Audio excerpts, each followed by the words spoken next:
So, Gav, man, thank you for coming. You're welcome. Thank you. So, the main thing I want to get into first is your upbringing, where you grew up, and then why you joined the army, and then obviously we'll get into significant events in your life like the heart attack and stuff. But where are you from? So I'm originally from Exeter in Devon, All right. um, but I was a military kid, so all over. Um, yep, my upbringing was initially quite standard. My father was Royal Marine Commando, so he served Falklands, served Northern Ireland, and the troubles and stuff. And my parents split when I was quite young. Um, How old?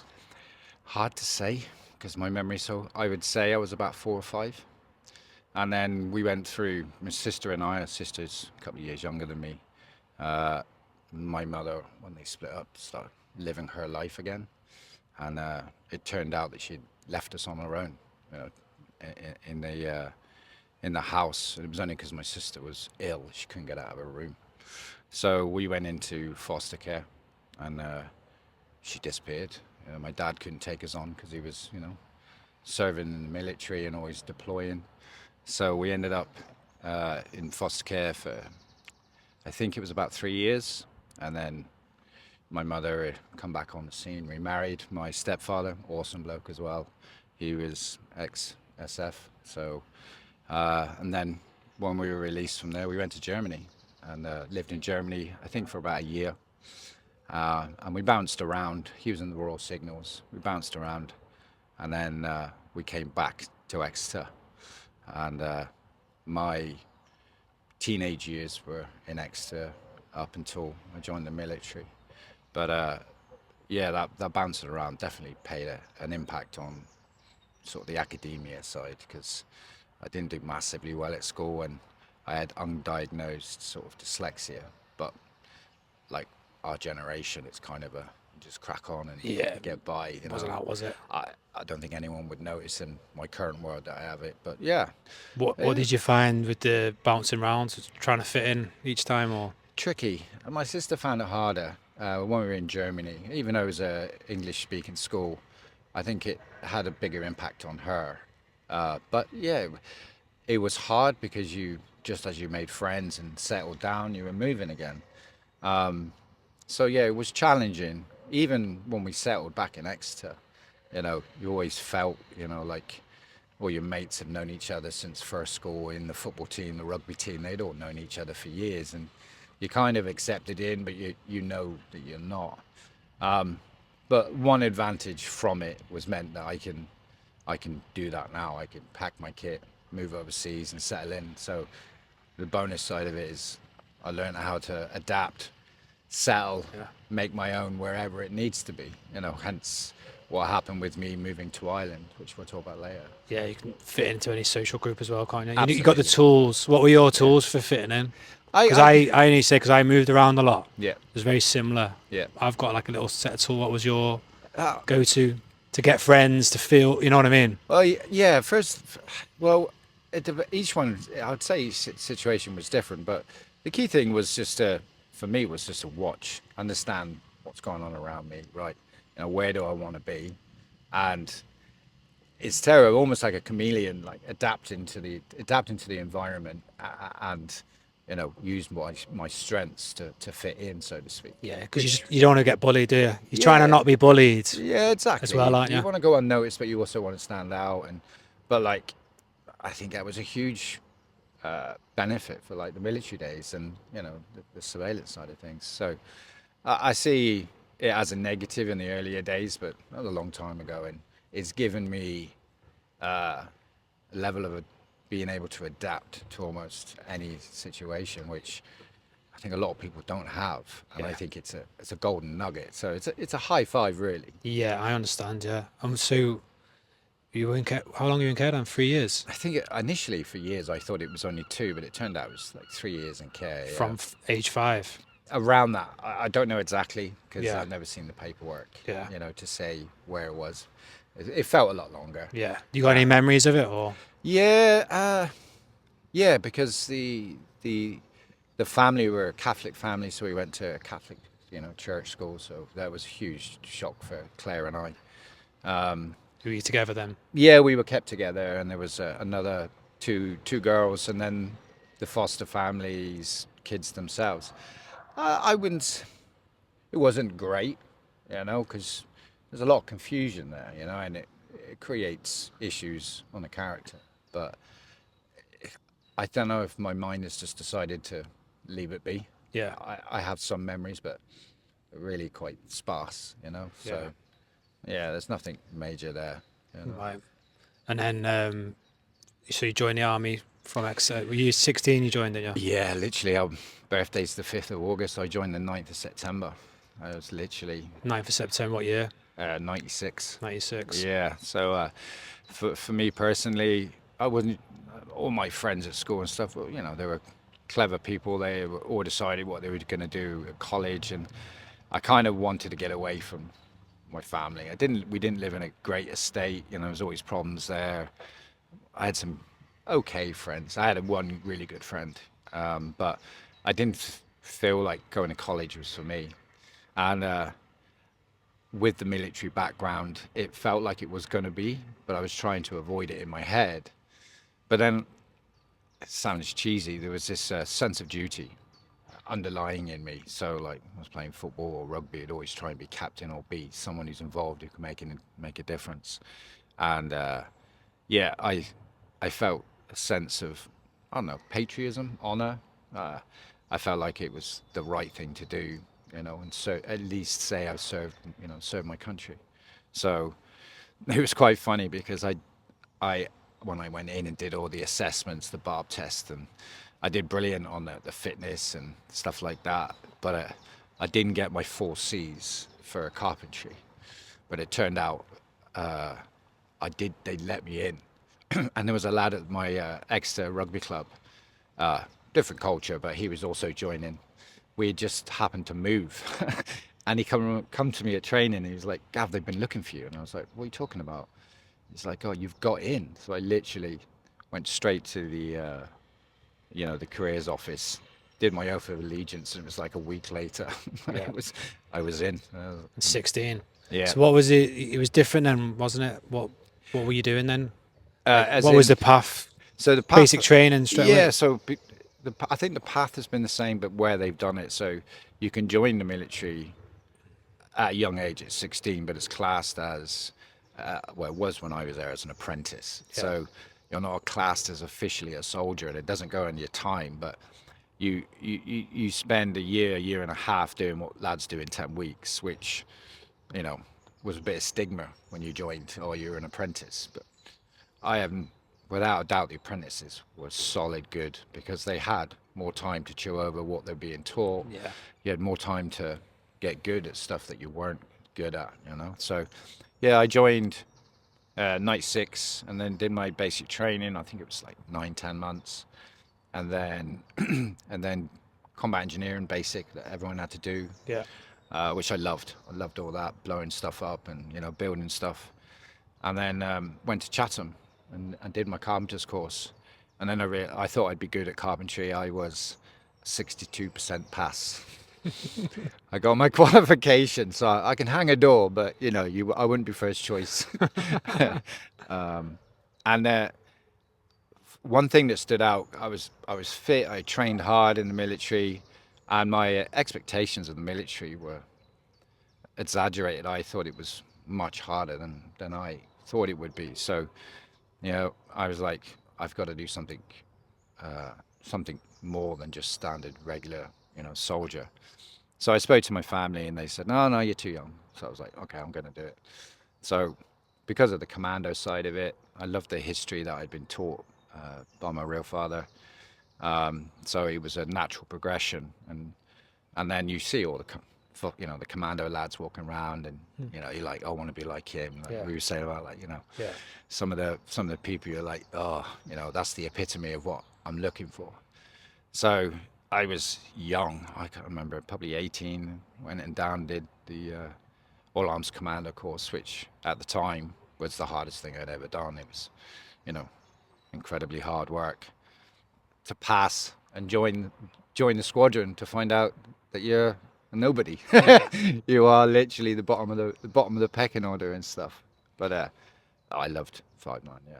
What did you do the beat up, the 4 week beat up before? Yeah. Yeah. Yeah. So What age was you then when you passed? You got to the squadron? 18, I think. 18, 19. Uh, Is that I'll have to 98, 99 then you got there? Yeah, no, I think it was the only, I can't give you the truth because I can't Yeah. remember, but it was 88, 98. It was the winter because in the January I then went straight to Norway, which was even more of a culture shock. Yeah. Did you, so that must have been like 2000. Where was you when 9/11 happened then? I was actually in London in a Punch and Judy with Frankie. Was you, yeah? We were doing some exped, one of those expos, military expos. Oh, yeah. So we had taken like a blast wall and stuff. Yeah. Because before that happened, what was it looking like? Was it just, it's a different world, obviously pre and post, wasn't it? So what was it looking like for the army then? Just training stuff? Or was Northern Ireland still going on, or? Northern Ireland was still going on because when we went to Afghanistan on Objecana, all our kit was packed for Northern Ireland. Right. It was already on ship.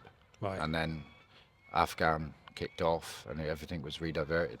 So before 9/11, you're thinking, right, we're still going to Northern Ireland, but the rest of the Yeah. world's pretty quiet, isn't it? Yeah, pretty much, yeah. So when 9/11 happened, then what did you think then?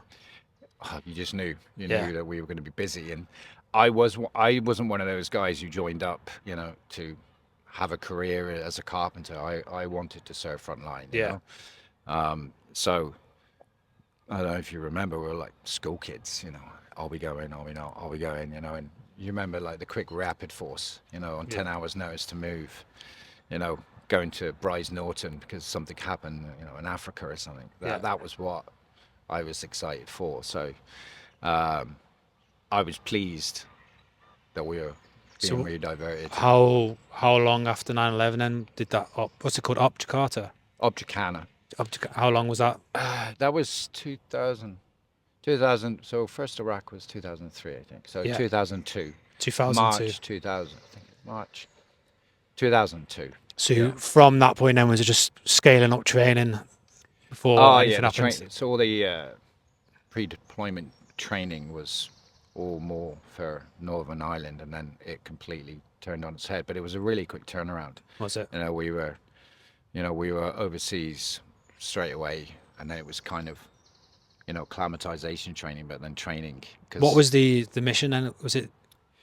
I don't think many people know.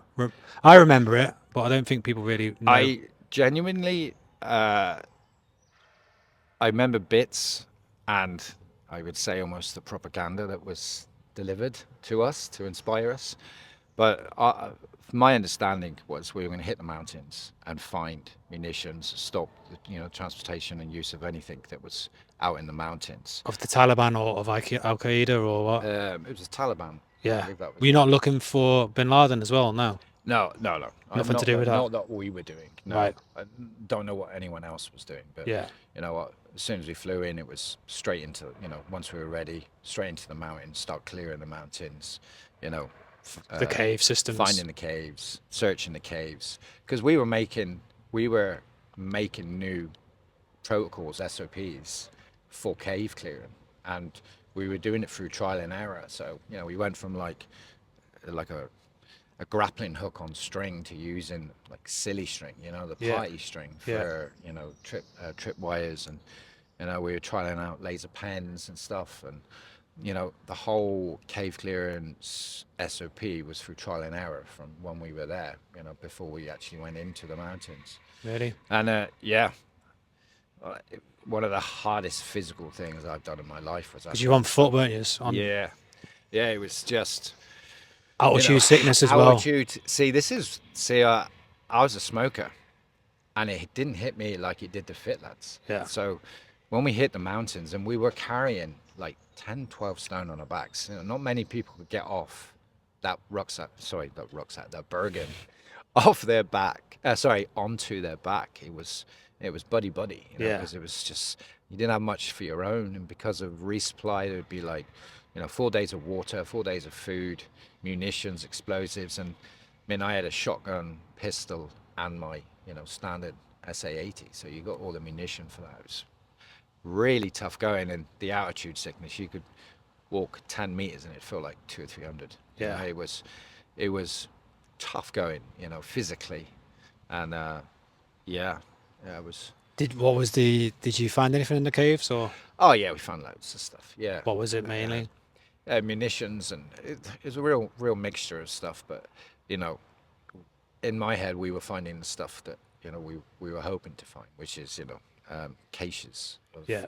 munition that's stored away, and yeah, we'll keep it as simple as Yeah. that's what we found, and then decisions would be made, and being the engineers, we set it up for demolition, so, and that kind of changed as we progressed. It was ever changing how we sort of dealt with it. Yeah. So yeah, How long was you there? 4 months. And 4 months, and it was kind of very. You'd be out in the mountains, a couple of weeks at a time, and we had a.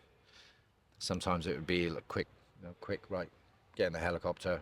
We're going to this site, or something's happened here. We need support. So yeah, I just remember it being hard work, and the best food on camp, because Yeah. the money went so far. Yeah. So we were eating like kings. Well, that's some morale then, isn't it? Oh, you know what it's like, innit? Yeah. Food is, and coming off rations, coming back in after a couple of weeks, shower change, sort your kit out, and then the amount of food was just, it was needed, but it was just amazing. Yeah. So after that, then obviously it was Iraq next. Was there anything in between? I was just back training again, waiting, see what happens.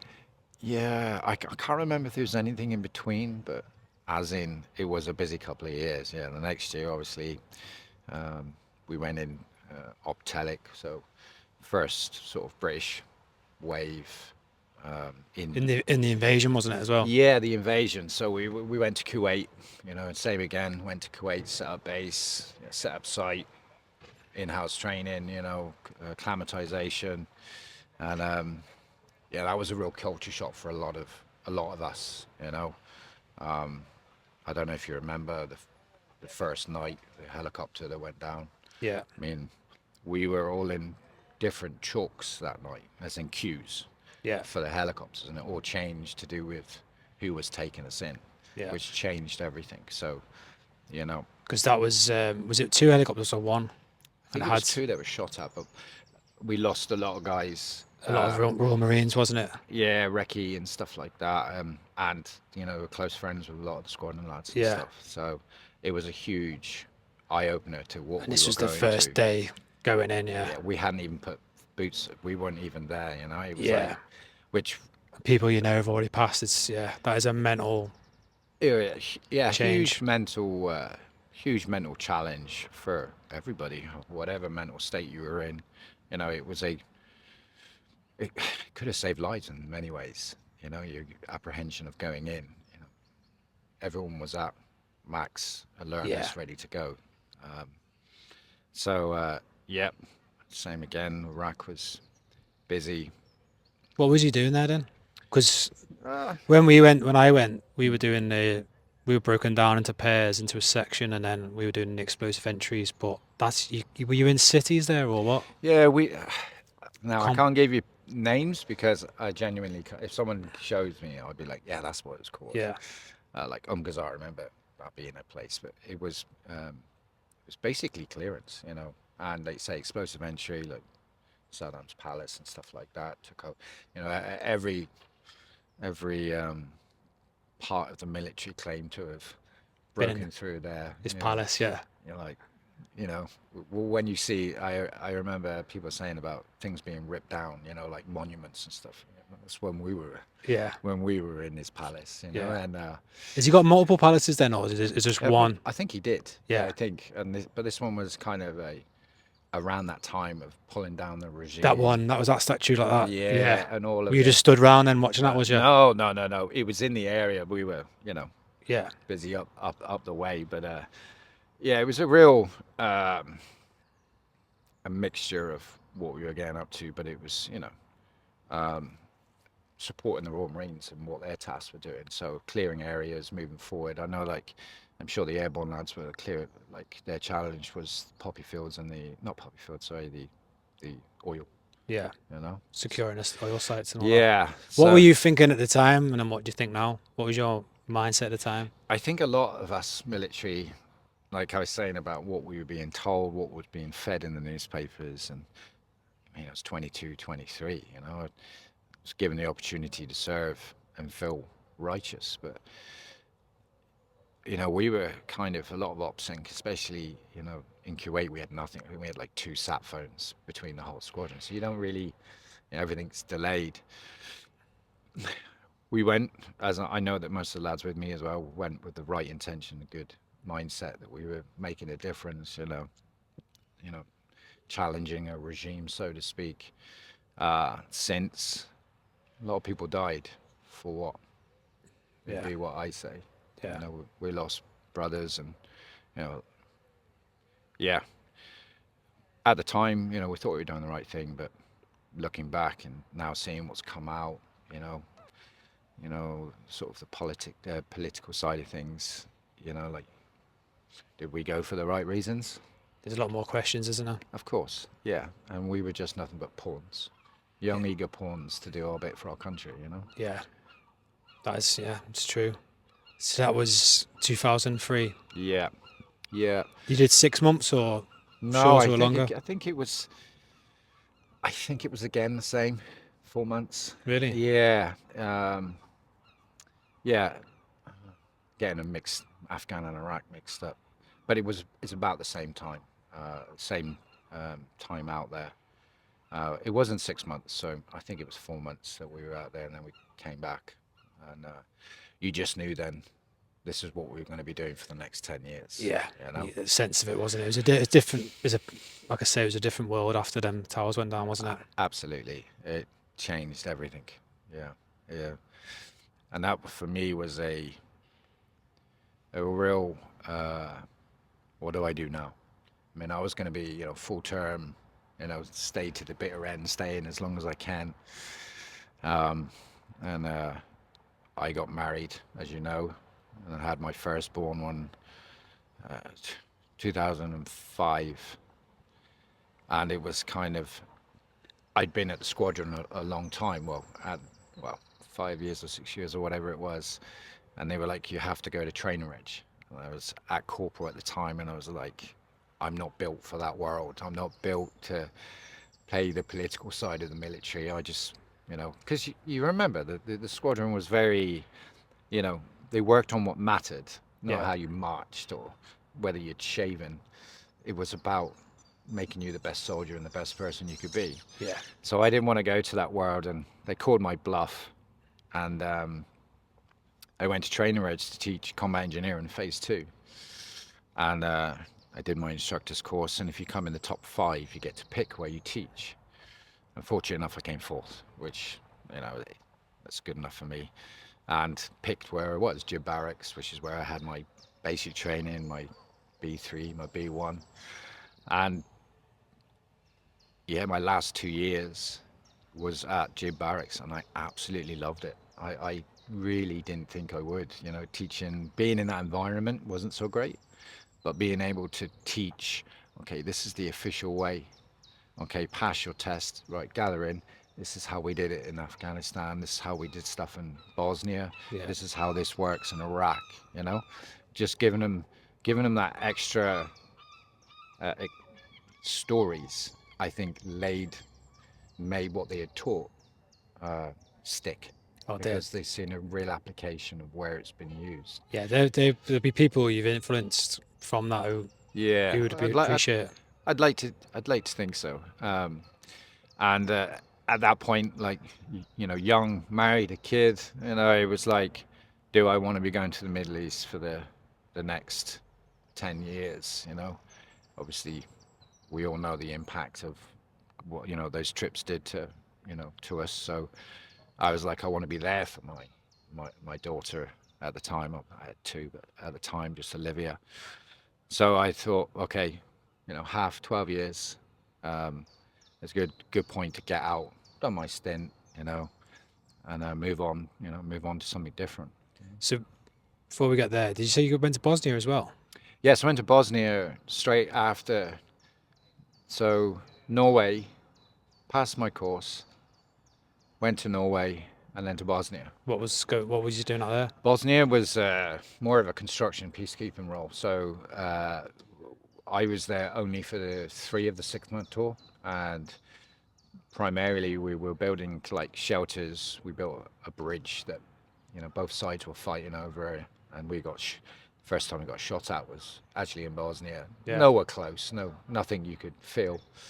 Yeah, we built. But still, Yeah, yeah, it's kind of an eye opener to okay, that's what it sounds like for real. Yeah. So they had a bridge each, so to speak, and yeah, it was a really good. so you built 2. No, there was already one in place. So you built a We second. built one down the road Right. to give Stop the fighting. option. Yeah, and it was the first time and the only time I ever put a Bailey bridge in that was bolted to the ground. We've all done Bailey bridges and then had to strip it back. Yeah, so this was the first time I got to watch. Well, I didn't obviously bolt it down, but watch it. And, we had it opened and stuff. And I think the guy running the sort of the operations in Bosnia and Kosovo was a Canadian, and he came to open it and stuff. And I always remember he came up because I was when they did the opening. There was a few beers there, and I was driving, so he came up to the sober guy and he's like, "Oh, I hear you're doing an Arctic course. I might come along and join you for a bit of a ski." And I was cheeky as hell. I don't know what rank he was, and I just said, "Oh, you could try, sir. You could try." He's like, "What do you mean?" I said, "When our boys get going, we're hard to keep up with." And then the sergeant major was like, "He's a Canadian skiing champion, you prat." That's like, oh, there we go, sticking my foot in it. But no, Bosnia was good. It was a real good learning curve of what it's like to be overseas. Yeah, it's that was some war that I don't think the world really knows about it, did he? It's kind of gone under the radar because that was brutal what was going on. Absolutely, and obviously if you're from there, but yeah. It's similar to what's currently going on now in Israel, Palestine. It's kind of the same political issue or religious issue, and when I was there, it was very much the back end of it. A lot of military, European military presence there. So yeah, you could feel it when you interacted with the locals. It was still, it's still there, and it still is, but I guess it's not on the news because what money is there to be made from that war? Yeah. How do you feel? I look at that as what we're meant to do as if like how America and Britain tried to police the world, and I look at that as like that was something good. Yeah. Do you think where you intervene to help people, stop people fighting, stop mass murder, absolutely, and help build up the society? Yeah. Is that what you've got different feelings compared to Iraq? Have you? No, you've hit it on the nail there. When I went to Bosnia, it was like I say the back end of what had been going on there, so you could see the feeling towards us was there's a level of appreciation that you can make a difference, and people see what you're trying to do, and it the concept was in my mind state, and I'm sure a lot of others, was the exact same thing. Yeah, you're fighting a tyrant, or I can't remember some of the stuff they showed us before we went. I don't think there's a man or woman on the planet that wouldn't get straight on the plane and fight for the cause. Yeah. So, as you said, you see the difference, but Afghanistan Iraq was your first troops in, so you're not seeing any of that. And to watch how it's gone over the years, it's disappointing for the families of the people that lost people there. Just appalling. That's the frustrating part. I wish I was this age back then. Yeah. What do you think about the sort of the conditioning, the environment you're in, and which is celebrated, the extremity of it? What do you think about that? And have you had to go through a period of coming out with that? Obviously, the heavy drinking, just that whole environment. As in the military culture. Yeah. Uh, I loved it. Yeah, I loved it, but I was young and naive, ever striving to be, the big, the lads that we looked up to and stuff. And I think back now, and I was like, how did I survive the culture? I loved the squadron and what it represented and what it aspired to be. And like, we were like drinking like Thursday, Friday, Saturday, Sunday, you know, exercise on the Monday. I don't know you know, how I managed to do that, but fundamentally, the military 5-9 gave me some seriously good core values, and I was so young, in that sort of environment that there was an ever state of imposter syndrome that never left. Um, but yeah, it was a huge, huge culture shock leaving yeah, that just the safety blanket of you mess up, I'm gonna tell you you messed up. Okay, why? If there's a problem, it gets sorted like a gentleman, or yeah, it gets sorted out. There's no grey area, yeah. You're right or wrong, and you always had someone, even not fully, but you always had someone you could lean on in different aspects. To leaving the military and going into sort of corporate civilian life, if you look at it, people say about reconditioning. You never got conditioned to the real world. You went straight into the military. So you're having to adapt and learn how to fit with everyone else. Yeah, what's okay in one world Mm. is not okay in another world. Oh, the amount of times, I cause problems for just saying exactly what that elephant in the room, because that's what we used to do. Yeah, Calling what was in front of you as it is. No diplomacy, no emotional adjustment. It was just, straight talking. So I had huge, huge. It was really hard for me leaving the military in many aspects, because it stripped, 80% of my identity. You yeah. know, I mean, literally, I had to start again. You know. Did you? How was you with drinking? Was So you bad? Did you continue on, or no, I were you did. able to? Not like in the early days. Couldn't do that if I tried. But no, I was brought up. My mum liked to drink, so I was brought up in that environment, and then joined the military, which is also, work hard, play hard. Uh, and definitely use alcohol as a escapism, or put it to the back of the mind, and a means of it was a means of enjoyment. That and rugby, and but was the most destructive, and I guess it's only when you get into the older ages you reflect and realize, we were just kids. Even when I was married with 2 kids, thinking, I think I'd been to something like 28 countries, you know, I served, 3 operational medals and stuff. Still a kid, and then Yeah, coming into the real world, managing normal life, wife, 2 kids, normal job, and I didn't, I didn't deal with it correctly, and at the detriment of, you know, divorce with the wife, and I had huge issues with access to my children. My confidant, my wife, knew everything, which was, then, I wouldn't say fully correctly. There was plenty there that she was right, but how it was used and manipulated. Took me 2 years to get the access that I rightly should have. Uh, but I completely understand why she did it, and it's in the past now. yeah. Yeah. It's. I don't think that's like uncommon, because I think if I'd have had kids at your age and married at that, it would have been the same for me. Yeah, From where who you are now to yeah. who you was, you literally are a kid, aren't you? You are a kid, yeah. And you're And going into the world as, I don't know, mid 20s man, mm, but you're 16 still, aren't you? Because yeah, it's a different world. yeah. You're completely right. It's tricky though, because Not that it, this, I'm not saying this is an no, no, excuse, but no. I'm just saying that the tools, your environment, and Yeah, the bad habits you pick up in that environment, yeah, the bad habits which are celebrated in that environment, yeah, you're coming from that into a new world Yeah.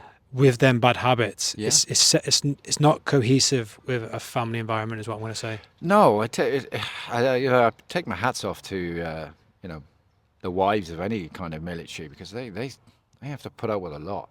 And going back to what you said, you know, the bad habits and stuff.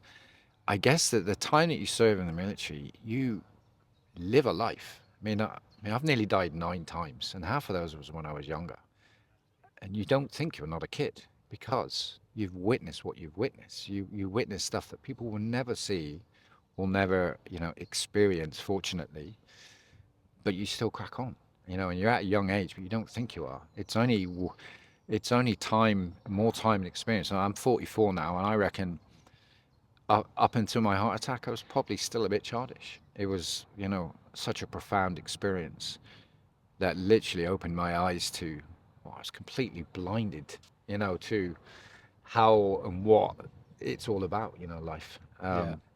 But yeah, can't do anything about that now, you Yeah. know, and I don't have any regrets at all.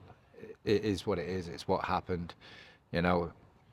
And like, you know, we discussed before, if someone had told me this is what's going, you know, would you listen? You know. So, you know, I'm very fortunate to have two beautiful girls, Livia and Evie, and, you know, they're very empowered individuals. So, you know, fair hats to the mum, you know. Yeah. Good. All right. Well, before we get into your when you left the army, just have a little break. So, just had a little break. So, what age was you when you got out of the army? 27. 27. Why did you not think about going selection or anything? Were you never any aspirations, or were you thinking get out to be a No, family man? there was a bunch of us at that. There was kind of that decision point, you know, let's say Afghanistan, Iraq, you know, so we're all hardened in that way, you know, corporals. It's like, do you go selection or not? And I had made the decision that I didn't want to spend the next 10, 15 years in and out of the Middle East. I think it was like 9 countries at that point in the Middle East we'd been to. And I was like, I don't want to stay and do that. I was excited of the idea of going to Hereford, but I made that, I would say I chickened out a little bit, and used the excuse of the wife and stuff. But I decided I wanted something different, you know, and I didn't want to be in the Middle East. And that was the time when all the lads started going to Hereford, and, you know, you never saw them again. Yeah. But it was, You hit that point, don't you? That decision point. yeah, it was like you say, we were all at that same point, and I was like, yeah, I'm not going to be doing that. I don't Yeah. want to go Middle East. I think there's 3 choices, isn't it? You know. And it didn't help. I think it might have been different if I was still in the squadron. Like when you're away from you know, from the lads, and you're in that kind of teaching environment, you know, you disconnect from it, and it made it easier for me to make, you know, the decision to leave. You know, I'm not sure what would have happened if I was still in the squadron, but it doesn't matter. Well, You know. I know you'd have been gearing up to go to Afghan again. Or still in there, Yeah. yeah, still in there, yeah. So you got out 20. What was your plan then? What was your resettlement? Well, I don't know if yeah, as we were discussing, at that time, close protection was huge money, and lads that were getting out around the same time as me were going straight into close protection. But again, Hostile. There's a difference. hostile, Yeah. Not yeah, executive. and it was hostile, you know, right in the middle of everything that was going on, and that kind of defeated leaving the military, you know. Now the money was phenomenal, but it was a balance of, well, the reason I'm leaving is not to go back there. And if I'd go into the CP world, you know, different things come into effect. You know, you get more money, you live a different lifestyle, and then you got to keep that up. And how long can you sustain being in the Middle East? So I still have that in my head of still want to make a difference, you know. And I was looking at the different courses and covert surveillance. So I did my CP close protection course, like most lads did. It was free, and then got speaking with a couple of government agencies that were at the course and part of the training, and it really excited me.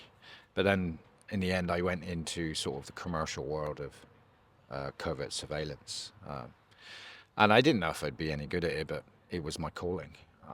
For whatever reason, maybe it's back to the fact that I can adapt into an environment, which is one of the key aspects of doing covert surveillance.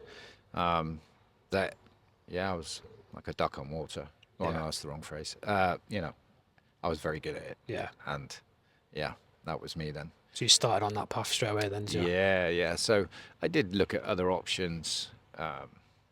Like I was actually offered a teaching job at De Montfort University, but it was when you did your degree, and I didn't want to teach subjects I wasn't an expert in. You know, looked at the ambulance service, but it wasn't quick enough. It was a fair old sketch the way I was looking to join.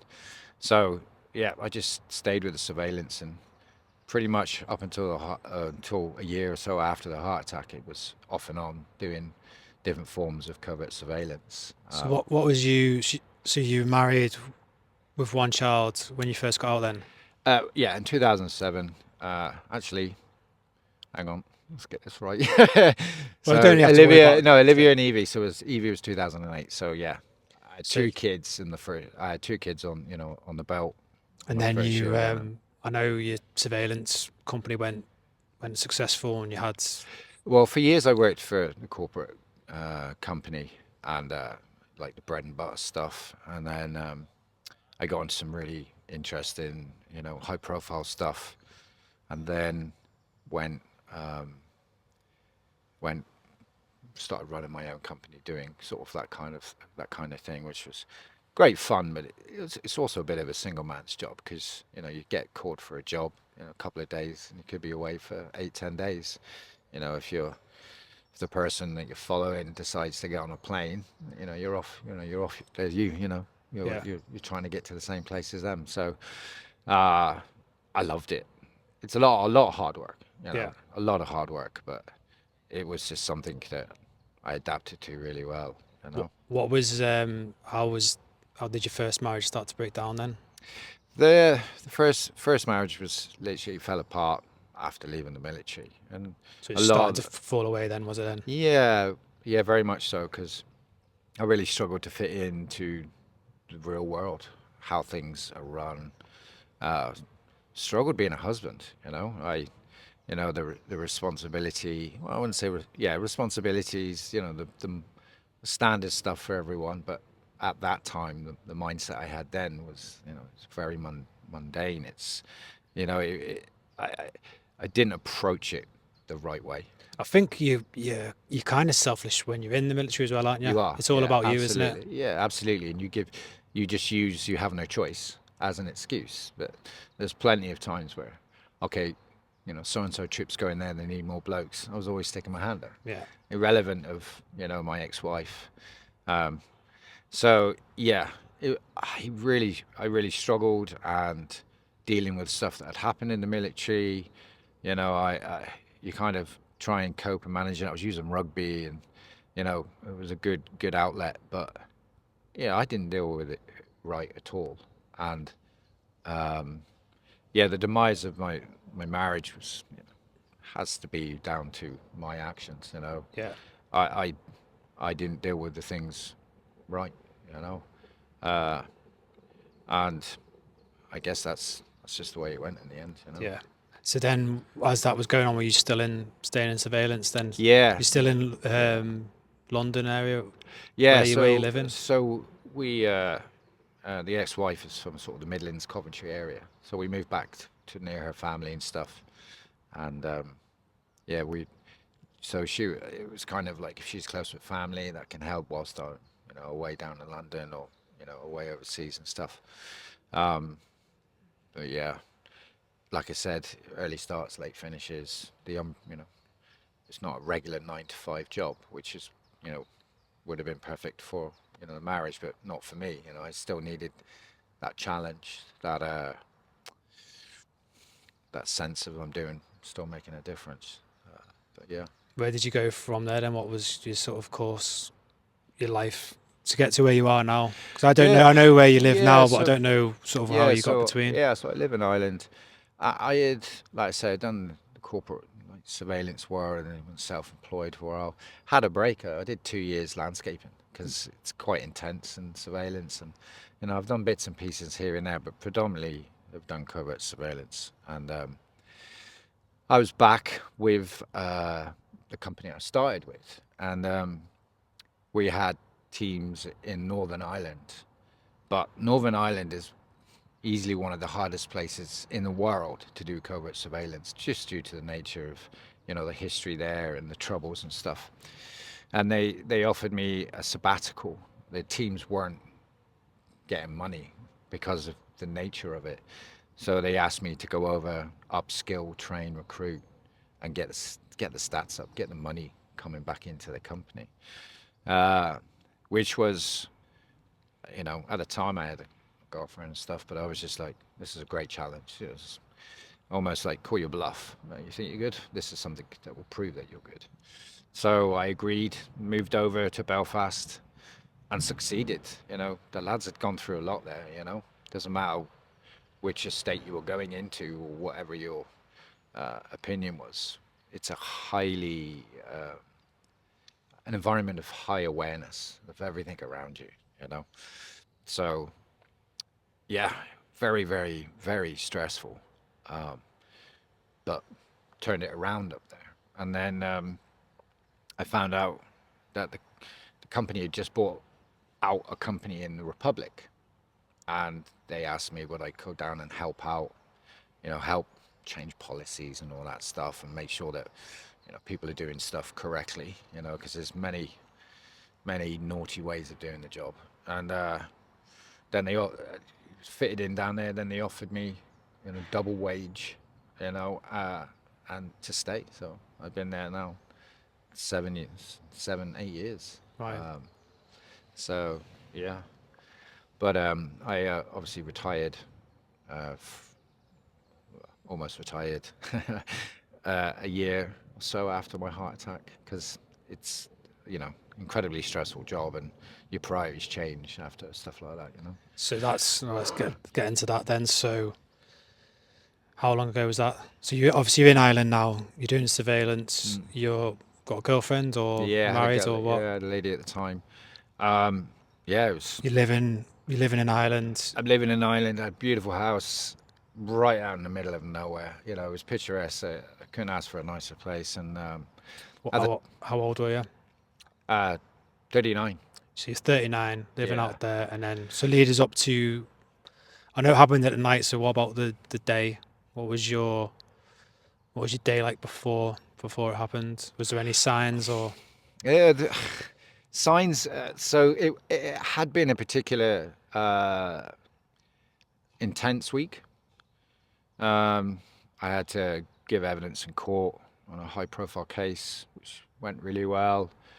Um, had a couple of jobs that week that were extremely high-profile or high-level risk, and but in my head it was just you're always at 80%. You're always on the go. It's kind of you just go with the flow. You're always at that kind of high anxiety level, and I needed a break, and I had just booked 4 days away in Paris as a gift that the actual night of it, and I had no. The only thing that stood out the prior was the morning before. Um, I said, I said, did you punch me in the face last night? She was like, of course I didn't. Jaw's killing me. It's like you maybe have elbowed me in the sleep. Didn't think about anything of it. And it turned out it's very common, some kind of jaw ache. Um, and it was the last thing I ever thought would happen to me. Because, like we spoke before, you kind of feel invincible when you've done and been through so many things. Let's say I've nearly died so many times and come out the other end.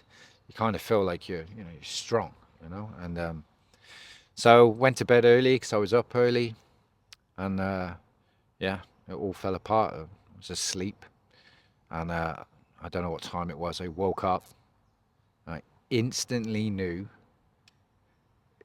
this is bad. This is really bad. But what was the feeling when you woke up? Oh, so I woke up and I couldn't breathe, and I immediately knew that this is big, and immediately knew and recognized I was going into shock.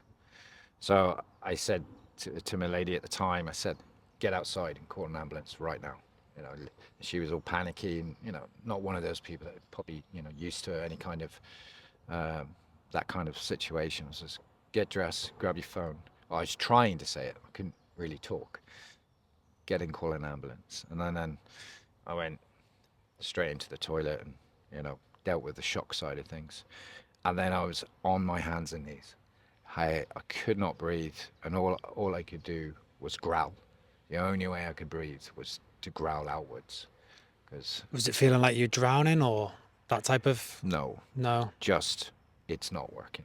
You know, I couldn't get air in, I couldn't get air out, and for whatever reason, it seemed to ease the pain by growling out, which strange, and it must have been bizarre for, you know, for people around. And I told you we lived out in the middle of nowhere, and you know, the ambulance service is slightly different in the Republic of Ireland. You know, it took 45 minutes for them to turn up, and I just remember going, "This isn't the end of my story. I cannot die in Ireland. Nothing against Ireland. I did not want to be dying like this. You know, this isn't the way I meant to go." And obviously you go through thinking of everything, you know, your children and, you know, and I was just like, not today. And it was the single hardest thing I've done in my life. Without, hands down, everything that we've both, you know, experienced and done, this was fighting for your life. And, but not being in a position to actually do anything about it. You know, we've both done the whole first aid. We've both seen some stuff, and when it's not you, you can make a difference. I couldn't do anything, just growl and fight to breathe. And then a first responder turned up, came in, and I could see the fear in his eyes. He was, I don't know, probably 10 years younger than me. I could see the fear. And now I double checked this with the lady at the time. I didn't say it, but I said it in my head. I was like, now it's your turn, to him. I thought I'd actually said it, but I didn't. I said it in my head. And that's when I just died. So dropped. I was on the sofa with the neighbors were in, and the lady, and then yeah, I was out for a couple of minutes, and I remember pain, immense pain in my chest. I came round as he was pulling the paddles off my chest, and then nothing again. And then yeah, came back, and yeah, something had changed. Now looking back, it was you know, I had 100% blockage. I had what they call a widowmaker heart attack, and something had cleared in enough for me to be able to breathe, but not very well. And it was horrifying, absolutely horrifying. It was like an hour trip down to Dublin to the hospital. And it's so funny because the guy kept asking me every 2 minutes on the pain scale 1 to 10 where you're at, and just kept jabbing me with the morphine. But anxiety was through the roof because they're going through all the country lanes, flying through the country lanes, and I knew them well. There's a couple of points I was really scared that they were just going to fly straight into the bridge and stuff. And I was trying to tell them whilst I couldn't actually talk, but I could just see the fear. It was like, just still wanted to keep jabbing me. Anyway, I got to the hospital, and I must have been a period where I wasn't awake. And I just remember being in the surgery, and I could see, I could see two young surgeons at my wrist. At a quick glance, I thought they were trying to put a cannula in. Now, how often did we do that back in the day? You know, practicing putting cannulas in. And I said, "Look, lads, if you can't do it, I'll do it." And they were like, "No, no, no, you're having surgery." And he said, "Look," and there's 3 big screens. You know, they obviously had gone in through the vein into the heart. And yeah, it turned out I had 100% blockage. It was, So you awake when you were awake then as they were doing surgery, yeah. or were Well, you I woke asleep? up in it. You woke up. Yeah, yeah. I don't know if it's because he pumped me so much of morphine that they couldn't use anything else. I don't know. So you woke. That's crazy to even. I'm just glad it was something so minor as keyhole. You know, Yeah. if it had been like anything Of else, course. that'd have Yeah. been horrifying. But yeah, I then found out that it was a cholesterol. It turned out I had a hereditary cholesterol issue that had always been kept at bay because we were always so fit. Like when I left the military, I was always keen on fitness, but more sport based. And I hated going to the gym and keeping that type of routine. I was very much team sport, so I played a lot of rugby and have done ever since I've left the military. So it kept it at bay. But without a doubt, it was the stress. I think that was the catalyst that closed the artery. But yeah, and they put a couple of stents in, and then they started treating me like I was an old person. Like everybody was so like, oh my god, because I would be the last person people would expect to have a heart attack, me being as well. And yeah, I had half a day where I really felt sorry for myself, a poor me syndrome, and then just like that, it was like, how lucky am I? I literally, my entire perspective on everything changed. How I see life, you know, the small stuff we sweat over, the stuff we get, upset about, like all of that seemed jovial to me. I know it sounds the wrong thing to say, but it was like, how much of my life have I not done stuff because of fear or, uh, you know, managed something incorrectly, because you get so consumed into stuff that you're forgetting you know, what does it actually matter? Yeah, someone's done this. Does it matter? Did anyone die? And from there, I literally, like, I had a lot of grief actually from some of my family members. I'll stop trying to be the big man, and I'm not. I'm fine. I'm good, you know. And yeah, completely changed everything.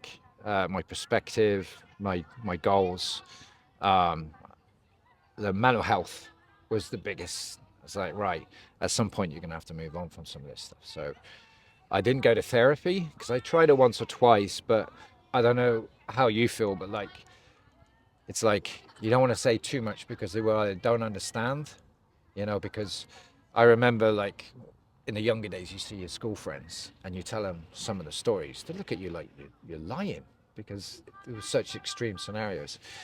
So I went into reading audiobooks. Like I was literally back to back. What can I get from this book? What can I get from that book? And it gave me this real clarity, but I gave myself the tools to deal with the stress, a different way of dealing with stress like I had done previously, and which I wish I had learned much long time ago. Like the framework. Pardon? The framework. Yeah, like I think I've heard before. Toolbox tools in the how to deal with certain situations. And so it all suddenly seemed so clear. Like how to deal with situations, real small situations that could escalate and cause a problem. And yeah, it became one of like I was so happy, happy that it happened. The only thing it affected was my ability to play rugby, which I still got sorted. Um, yeah. So what were you reflecting on this when you're in the bed in the hospital recovering? No, ever since hasn't Yeah. stopped. Yeah. So what was the biggest sort of shift? Sweating the small stuff, was that what like I've picked Yeah. up on that? Was there anything Yeah. else you can pinpoint? Because there's Um, obviously people who are stressed now yeah. who are sweating the small stuff. Is there anything else in them like top three? Yeah. Sweating the small stuff. Yeah. Fear. So many people have not achieved what they could achieve because of fear of failure. Like, and it's built into us. It's a defense mechanism. But fear of failure, is it 8 or 12 seconds it takes the mind to dissuade you from doing something that challenges you. I would the fear of failure is self-induced. The capability of anybody is greatly increased when you just go, no, do it. Just go and do it. Just sign up for it. Just do it. And force yourself into those situations. Yeah, stress definitely. But dealing with your own emotions, like you could punch him square in the face now. What I do with that is not you. That's my decision. So taking ownership, I definitely say, is take ownership for everything that you do. So many people, like in every walk of life, blame something else. It's not. It's your decision of what you choose to do with what. Don't get me wrong. I'm not saying any situation is, a good situation, but how you choose to deal with that impacts you forever.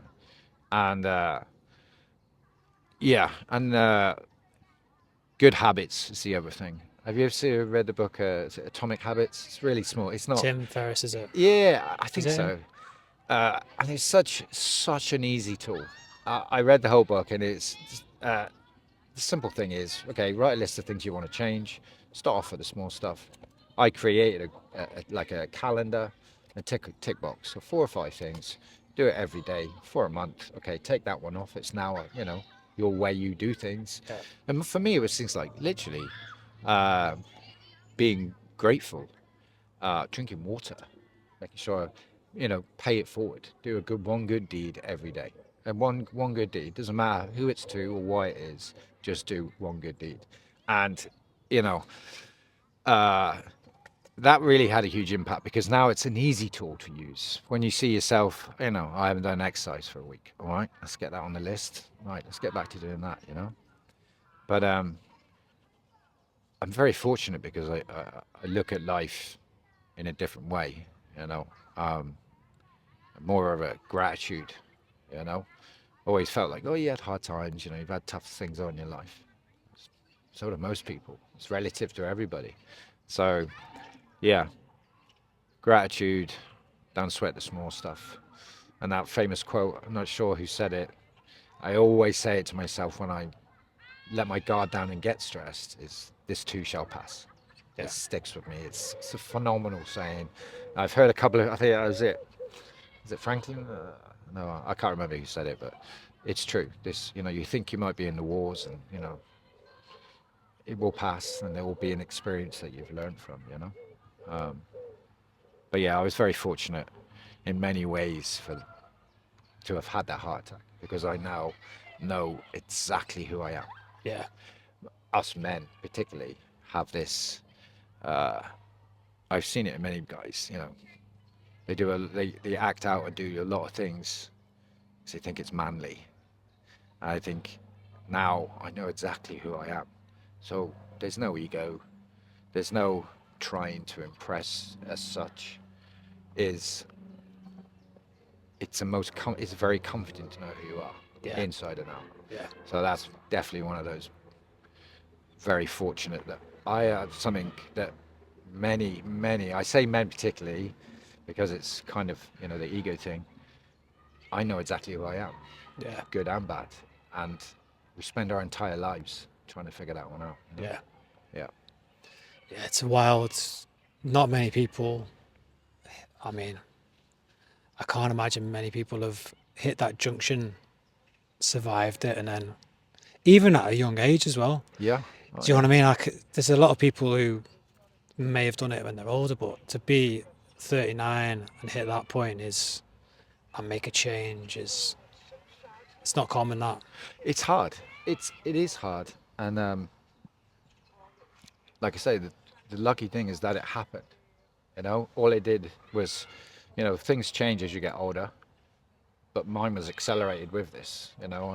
I was already reading stuff and changing my sort of perspective, but the heart attack was like a sledgehammer of reform. Yeah. And yeah, people. So obviously I've done a bit of writing about it. People have read that and you know hits them back. So now they've read that, and when I say, just take a breath, Yeah. and yeah, I'm very lucky. Very. That's Very lucky. I think that's a good saying. Take a breath, because that's all you wanted to do when you couldn't, isn't it? Yeah, absolutely. Yeah, fighting for air. I thought like the old CS gas training was, Yeah. yeah, that was a walk in the park. So were you when you you were conscious until the ambulance came then, and then is that when you Yeah, had the heart attack then, or you like no, I building up woke. to it? No, my heart attack happened in my sleep. I woke up Okay, fighting. The reason I woke up was because my body had stopped breathing. right. That's how I was told that it was. So there was just enough air getting through that you Yeah, could stay conscious until yeah. Oh right. yeah, that exactly what you said. Yeah, because they were like, you had 100% blockage, and I'm like, well, it's not 100% if I could still breathe. Yeah. But they're like, we don't know how you kept breathing because it's 100% blockage. So I somehow was fighting, Wow. against that, and yeah, again, hardest thing I've ever done, Does ever. that not give you any like thoughts on anything bigger than? I know I've read your book and all that, and you said it was just blackness. But do you have any other thoughts of like this? What's this point in life or anything like that? Yeah. So I have to say how I say this correctly. So I was never christened. No, my family never followed any particular faith or anything like that. Um, if you ask me, do I believe in God? Yes. But how I perceive God is in a more spiritual. I Yeah. believe you're God. I'm God. I Yeah. Yeah. believe in a sort of you know, the energy, uh, Yeah. and I believe in a higher being, Yeah. 100%, which would be something I would never probably say out loud until after the heart attack. Now, So we had a little break there. So you were saying your beliefs on how you feel with God. The heart attack made you yeah, more confident in that, or you believed it before, or you weren't sure what. no, it's nothing to do with confidence. I guess when I was started doing, looking at things differently and how I perceived life, that it felt like I'd been missing out on there is something bigger than us, divine. I like I say religion, as in following religion, no, but Like the yeah, organized ways, oh, yeah. the organized structure way. Yeah. I believe, in God. I believe that we're all part of something bigger than, ourselves. And I didn't have any bright light. No one spoke to me, when I was, not here. It was absolutely the reverse. But I don't know. It was just a sudden feeling, and when I started looking in or doing my reading and research and stuff, What was a sudden feeling?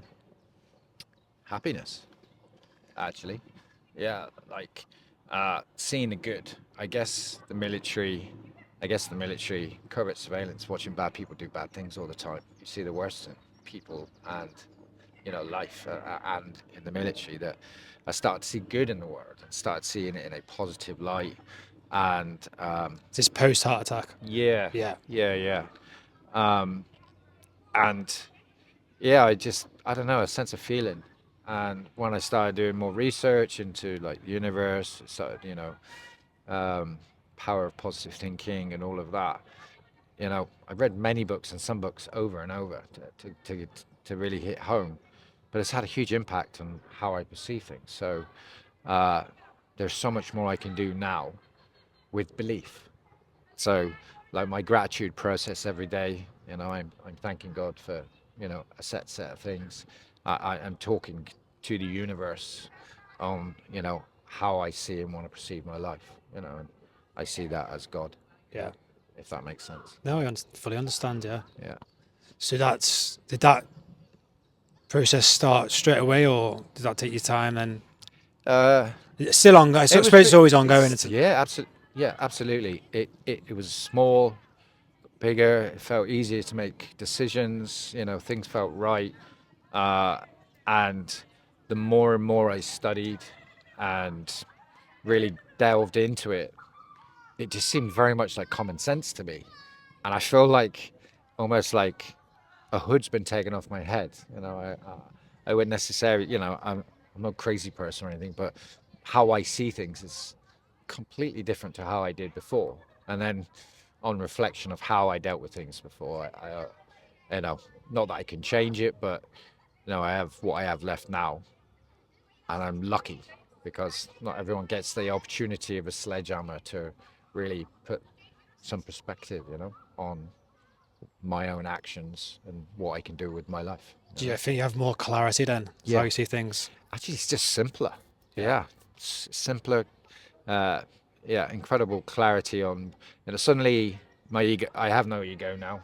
I have a little bit of pride. I think we need a bit of pride, but no pride, no ego. I have my routines, and I look for the good in the day, however bad it is. And if you're in that mindset, I think that's drawn to you, and uh, I have better toolbox of tools to manage the stuff, and stuff still happens. That's life, but how you choose to deal with that, um, I think I deal with things a lot better now. Yeah, I think that's just not, you're not taught them things, are you? No, I I think think they're really, real good tools, aren't they? absolutely, and like we said before, you could you tell your younger self. I kind of think age is definitely a huge factor, and I have been fortunate enough to have something that gives you that reality check. Yeah. So I'm grateful in many ways, which still sounds weird to most. Yeah, well, that's that saying, I love Marcus Aurelius. When you hit 40, you've seen the future, the past, and the present. And It's quite profound, yeah. it's kind of true, though, isn't it? Yeah, But no, when absolutely. you're, like you say, would your 20-year-old self listen to you? Even, you know, it's wild to think your 28-year-old self or whatever, you're going to be having a heart attack in 10 years. You'd be like, what? You wouldn't Yeah, even believe it. I just didn't believe it when it happened. Yeah, It's crazy, isn't it? it is absolutely it is. But those are the things that get thrown at you. You just never know what's going to happen the next day. No. I see each day as an opportunity. Nothing crazy. I don't, nothing crazy, but I have a few things that, always try to do something good each day, uh, and making the most of the opportunities. Like, fortunate enough to be here with you now and catch up with another commando friend. These I may not have done that, and kind of may push myself to make sure that it happens because I don't want to be living with any more regret. Yeah. Yeah. Is that, would you say you're more happier than you was before? Yes. Yeah. Oh, sorry. Yes, in different way. Almost a new version of happy. So, yep. Normal life is normal life, but yeah, I'm definitely happier than I've ever been. And I've had different versions of life. Money, no money. Hard times, good times. But now I've got an equilibrium of happiness. You Yeah. know, and I enjoy what's brought the good stuff that's brought forward, and the harder stuff is easier to manage. Yeah. And you can't ask for too much more than that. Yeah. No, it's a lot of people, like we spoke off camera when you said about the height of your monetary success with the house, the cars and stuff, Mm, but still like an emptiness, isn't there? absolutely. If it's not in the right environment, or it. Yeah, I have far less. I'm probably have far less now than most of my life. However, I feel richest in, you know, uh, mindset, and you know what I've gained from, everything that's happened, and obviously recently doing what I just completed the charity event. I mean, that was very fulfilling for me. So let's get into that then. So what brought that on?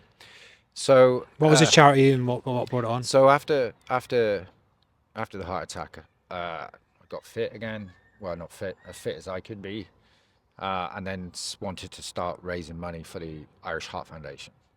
So, for 2 years in a row, I run like 100K in the month of February. I run, but as as part of being a Freemason, you want to help the communities. So I spoke to a couple of brothers. I wanted a decent challenge for myself, but also to raise money for a uh, community-based charity. And I found a charity, so sad they're called. It's a free mental health service. So they have like a hotline. They have, like, you can just walk in. They have therapists, and it's all free, but they're not government funded. So then I was looking for a challenge that would challenge me, because we were always so pushed into being tested. You know, some of the stuff we'd done, you know, was extremely hard.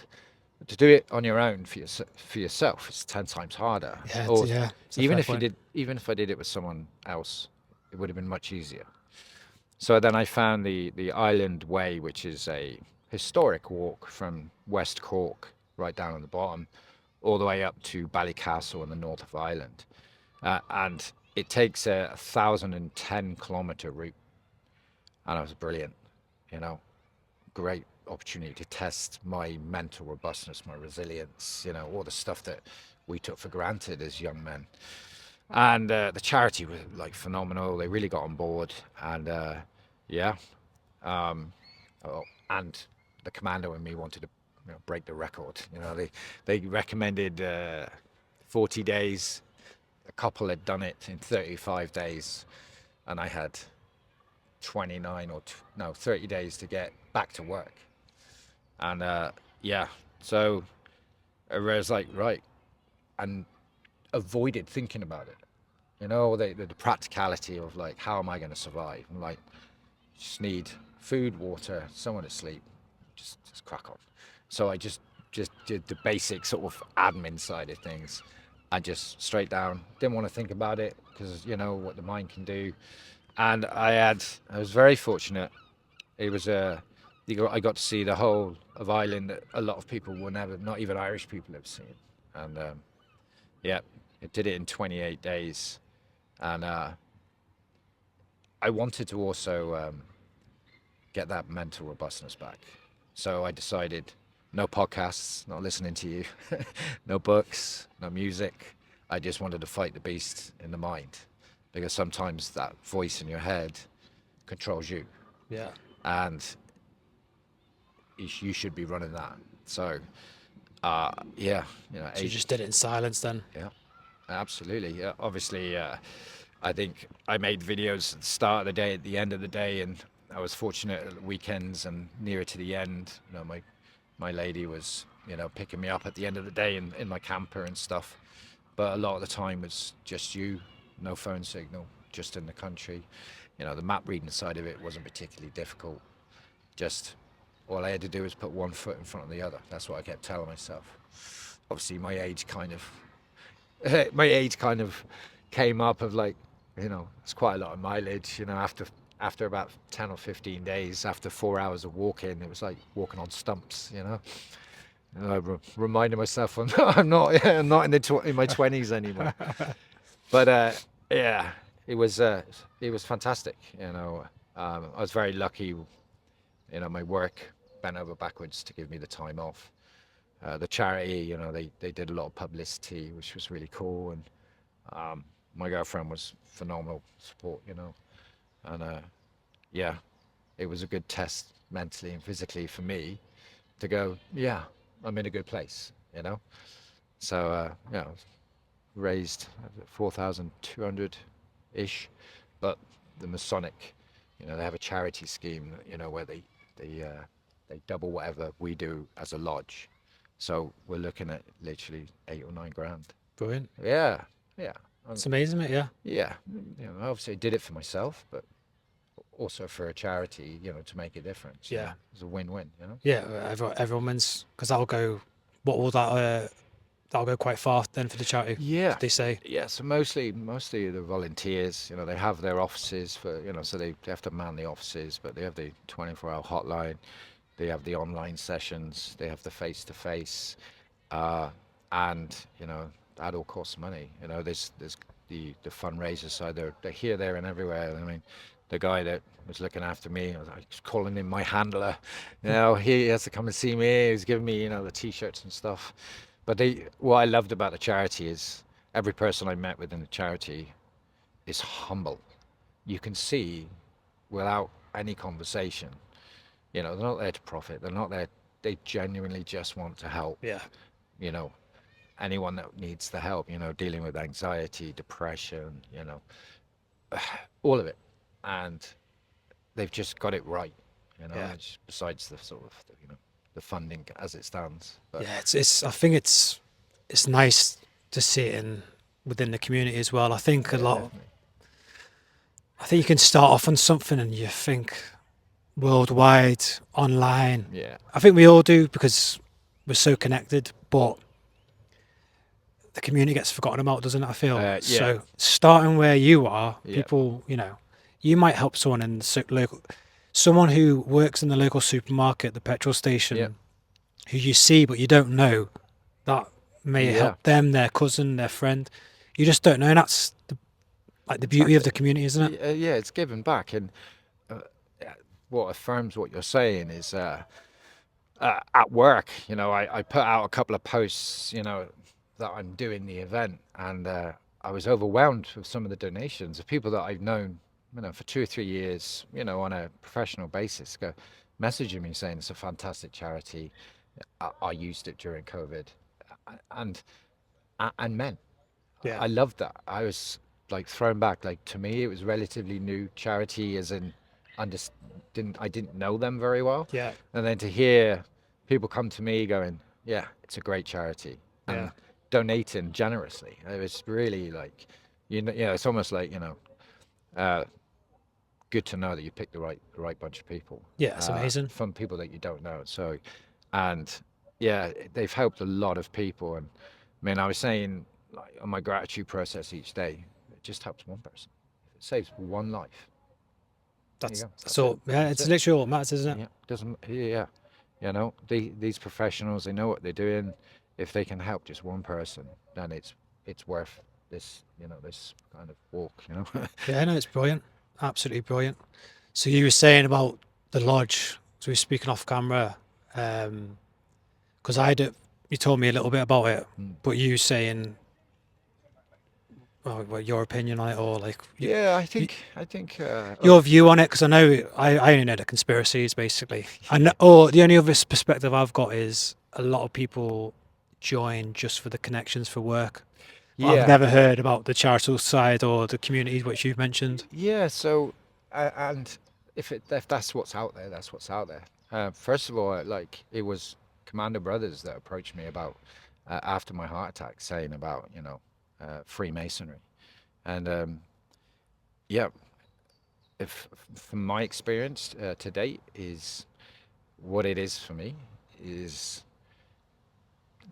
striving to be the best version of yourself, and is a platform or a place where you can, you know, learn about yourself, learn about, everything around you, and find ways to make a difference. And charity and community is huge in Freemasonry.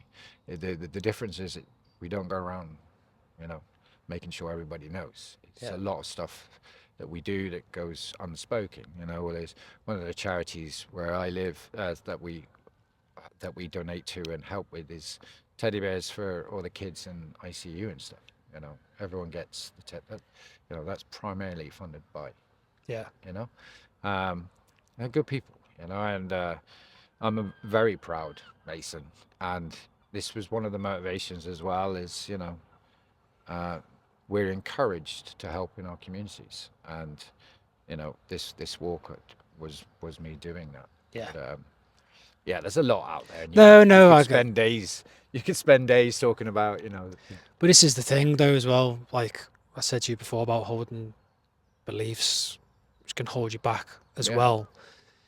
For you, what it's doing for you. mm, By that, that's helping the people around you absolutely, and your family. So it doesn't matter what people think or they know someone who was a Mason and they did this. mm. Same for any organisation, anything, isn't Exactly, it? yeah, It's yeah. your experience and what you see the good. So that's what matters, isn't it? Exactly, yeah. Like for me, you know, I aim to continuously grow and be a better or the best version of myself, and you can only do that being around good things. Yeah. And I believe that's what they aspire. Is good men to be the best version of who they are, Yeah. however that transpire, or how that may come across. But for me personally, yeah, it's had a huge, profound impact in a positive, only positive way. Good. Mm. So where do you see yourself going in with the rest of your life? What's any like goals or Um, areas you want to explore? well, the Or what? book. So, as I said before, dyslexia. I have mild dyslexia, but I've done, high levels of, coursework and stuff like that. I'd like to write a book because it would be the ultimate challenge for me. And I've wrote one full paragraph, which chapter that Yeah. you've read. But there is no other massive goal. I just want to continue making the most of life, making the best of life, and continuing to improve. Well, I think obviously friends we've got in common or colleagues from when we were in the squadron, a lot of people, I've got a story. You haven't got that perspective, but just talking to you from your upbringing to where you've been around to what's happened, that's a story, mate. And that, Yeah. I think from what I see with yourself, the before and after at Yeah. this age, because I know we could pull examples of other people you've seen the change, but I do think a lot of people, you get a lot more eyeballs because of the heart attack. I think that sledgehammer Yeah. really does brings people into the before and after. Do you know what I mean? No, yeah. I agree. Yeah. I guess like the idea is still loose about how I wish to do the book, but the fact that I've nearly died 9 times is a good way of bouncing, you know, those events. Have I And then- missed like eight other times here? Which we've not got into yeah, it? yeah, come on. Yeah, and the idea was it was a bit more of a scenario of, these events that happened, coming out the back end, but like the good and the bad, put context into either side, and then obviously the heart attack Yeah. as the catalyst. But look, I'll tell you what, I won't ask you about them. We'll wait for the book then. yeah, That's the best. absolutely, because it's still, like I say, out that chapter that I sent to you. A lot of it's still up in the air, and it's not an immediate. I Yeah. want it, and worst case scenario, it's something for my daughters to read when when I've moved That's on. it. That's it, isn't it? You're having a go. Even if you might die, mate, and it comes out. Yeah. You just don't know, do you? But Yeah, you're having a go. it's one of those. It's just a challenge. you Yeah, know, yeah. And I've had good feedback from it, but no, just live what's in front of me. Yeah. Stay healthy. Great. All right. I think ended there then. Nice Awesome. one. Cheers for coming. Cheers. Nice. You can't go back to the beginning, but you can start where you are and change the ending.